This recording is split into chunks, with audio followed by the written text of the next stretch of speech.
Jag tror det är så att där man har vuxit upp och där man har bott i över 20 år av sitt liv, det kommer alltid finnas kvar i sitt hjärta någonstans. Och sen när vi startade turnén så började vi faktiskt i Arjeplog, det var ju första ort, och sen kom vi tillbaka till Älvsbyn. Och vi kände att det var ett ganska bra ställe att testa en föreställning. Man vet ju inte riktigt när man börjar. Och då kände man, här kände man sig hemma och lite trygg, så då testade vi här. Och nu när vi är på sluttampen så sa vi det att det vore kul att göra en utomhusgrej. Och då måste man leta reda på någonstans att vara. Och då var Lomtjärnsparken, här har man ju busat både på framsidan och baksidan av parken, så att ja, varför inte? Och det funkar ju, så då kör vi. Ja, fungerade gjorde det. Uppskattningsvis mellan 1500 till 2000 personer kom för att se deras sista föreställning som bjöd till både mycket skratt och igenkänning. Som psykolog, varför tror du att den här humoristiska pessimismen är så populär? Uppriktigt sagt så vet jag inte. Vi är ju själva ganska överrumplade över att det har gått så bra.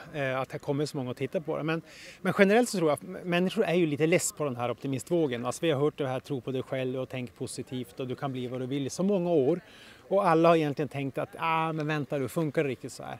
Och sen kom vi och så började vi prata om hur faktiskt det ser ut egentligen. Det vill säga att vi bränner blodpuddingen och vi får punktering och vi försover oss och vi tycker inte om våra lärare i skolan. Så är verkligheten.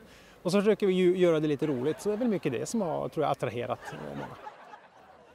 Och att de hann i tid, trots att de verkade ha så svårt att hitta hem från sin resa i Japan just innan föreställningen, satte såklart extra guldkant för oss pessimister som kanske förväntat sig något annat efter att ha sett det här inlägget de postade på Facebook. Nej, jag vet inte riktigt, men det här känns ju inte som att vi är på rätt väg. En bambuskog liksom. Det har jag aldrig varit med om. Vuxit upp i det så vet du, jäkligt lite bambuträd där. Vi är alltid ute i god tid. Som lycklig pessimist så måste man vara ute i god tid, så att det är inga som helst problem. Och hur skulle du säga kulturskillnaden att uppleva Japan och Älvsbyn?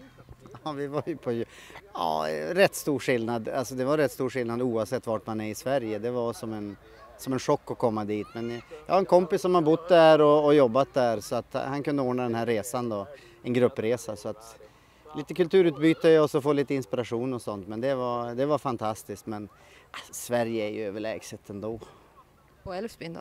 Ja, men det är fint. Vi var ju här, och nu var det några år sedan, i och med att Mattias är ju härifrån och så att det är mysigt. Så att man hade ju bokat så att man kunde få äta palt. Jag bor i Göteborg numera, så det är inte så lätt att få tag på, så då är man ju hemma liksom. Får man palt så funkar det. Och även om det här var sista föreställningen så är det inte det sista vi ser av duon. Det verkar som att Älvsbyn kommer få se mer av de båda. Och kanske också att det blir premiär här nästa gång. Ja, det blir lite svävande på svaret, men vi sitter och skriver på en bok just nu som kommer ut i maj 2019.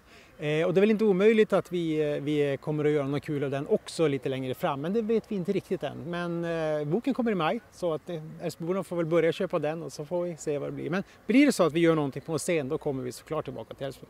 Det är kul att ha som ett ställe där vi chansbörjade för att se kan det funka, och så blev det fullsatt. Och då kändes det självklart just när vi kunde hitta samarbetspartners också och kunna lite grann bjussa också. Fritt inträde, kom alla i Älvsbyn liksom. Så det var självklart.